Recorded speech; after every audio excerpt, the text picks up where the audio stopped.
Why does America have a two-party system? It all started way back when George Washington stepped down from the national stage. The presidential election of 1800 was the first election where two parties ran with Federalists, aka the Republican Party, supporting John Adams, and the Democratic Republicans, the Democratic Party, supporting Thomas Jefferson. The first U.S. president elected as a nominee of a political party was Thomas Jefferson with the Democratic Republican Party. As much as Jefferson was committed to the idea of his party, he was not devoted to the party system and regarded it as a temporary measure necessary to defeat Adams. But little did he know that, just as the country was in its beginning stages, so was the political parties. Today, the distinguishing parties also run for Congress, the federal courts, and in the state government. People identify themselves with one party or another because of what that party stands for. The Republicans tend to take more of a conservative stand on issues, while there is little government intervention in businesses and the economy. By not playing a big role in the people's lives, they favor lower taxes and less government spending on social programs. The Democrats are referred to as the party of the people. Since their issues are more of a liberal stand, they believe that the federal government should take more of an active role in people's lives, particularly those who are in need of this attracts their attention of immigrants, blue-collar workers, women, and minorities. The parties become even more popular because of the money they raise, the ability to mobilize the support and get out the votes, and the media's attention when election time approaches. Raising money.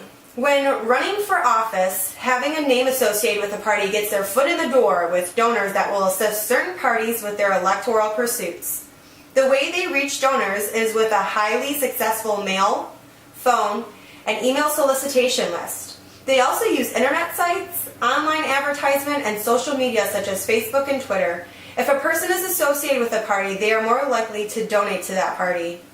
Mobilizing support and getting out the vote. Since the Democratic and Republican parties have such a big following, they are able to connect the citizens to their government more efficiently by mobilizing their support and getting out the vote. This is a good tactic to use to broaden citizens' knowledge and to sway undecided voters to vote for a specific party.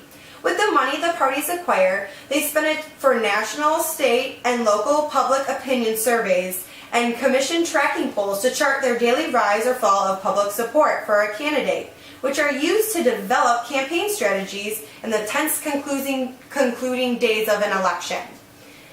Media.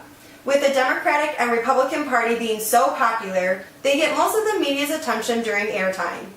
Even if a third party is trying to get their name out there by bringing up an issue that hasn't been addressed, the two major parties absorb the idea and make it their own, resulting in less attention toward the third party, keeping Democratic and Republicans the two key players in each election.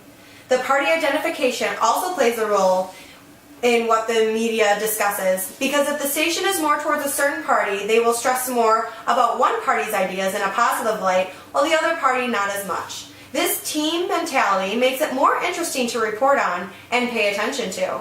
With the two parties having the majority of people's identification, donor dollar support, getting the people connected to the government and out to the voting stations, and finally, most of the media's attention, whether it be positive or negative, has created such a solid rivalry and platform for these two parties to continue their ruling of these elections. This is why America has two parties.